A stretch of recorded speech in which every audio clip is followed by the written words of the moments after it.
महाभारत केवल युद्ध ही नहीं बल्कि इसमें धर्म, नीति, राजनीति, ज्ञान, विज्ञान, शास्त्र, योग, इतिहास आदि का संपूर्ण समावेश है। भीष्म पितामह को महाभारत का मुख्य पात्र माना जाता है। महाभारत के युद्ध में भीष्म पितामह भले ही अर्जुन के बाणों की सरसैया पर आ गए, लेकिन उनकी मृत्यु की वजह कोई और ही था। इसका नाम था शिखंडी।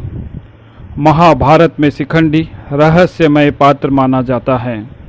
कौन था शिखंडी जिसकी वजह से भीष्म पितामह को मृत्युशैया पर लेटना पड़ा? आइए जानते हैं।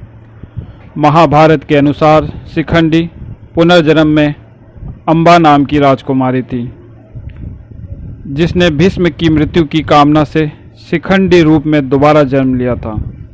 धर्म ग्रंथ के अनुसार भीष्म ने हस्तिनापुर के राजा और छोटे भाई विचित्रवीर्य के विवाह के लिए काशीराज की 3 पुत्रियों अम्बा, अंबिका और अंबालिका को हरण कर लिया था। जब भीष्म को पता चला कि अम्बा राजा साल्व को प्यार करती है, तो उन्होंने उसे राजा साल्व के पास भेज दिया, लेकिन राजा साल्व ने अम्बा को ठुकरा दिया। हताश होकर अम्बा परशुराम के पास पहुंची और भीष्म से बदला लेने का आग्रह किया।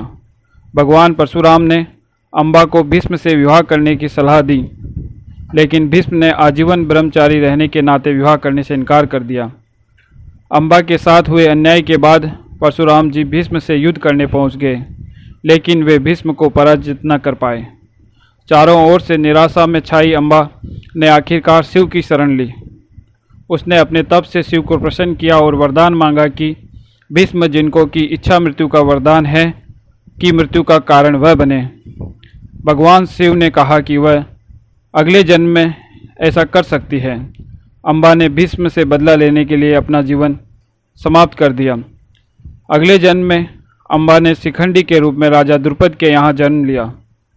राजा ने राजकुमारी का पालन पुरुष की तरह ही किया था। युवावस्था में आने पर एक यक्ष ने अपना पुरुषत्व शिखंडी को दे दिया, जिससे वह पुरुष बन गई थी। महाभारत युद्ध के समय जब युद्ध में वह घड़ी आई कि भीष्म को हरा पाना असंभव हो गया था, तब श्री कृष्ण ने शिखंडी को युद्ध में उतारा। भीष्म पितामह ने स्त्रियों पर शस्त्र नहीं उठाने की प्रतिज्ञा की थी, क्योंकि शिखंडी स्त्री से पुरुष बना था। इस वजह से भीष्म ने अपने शस्त्र रख दिए। ऐसे में अर्जुन ने शिखंडी को ढाल बनाकर भीष्म को अपने तीरों से छलनी कर दिया। ऐसे शिखंडी भीष्म पितामह की मृत्यु का कारण बना। धन्यवाद।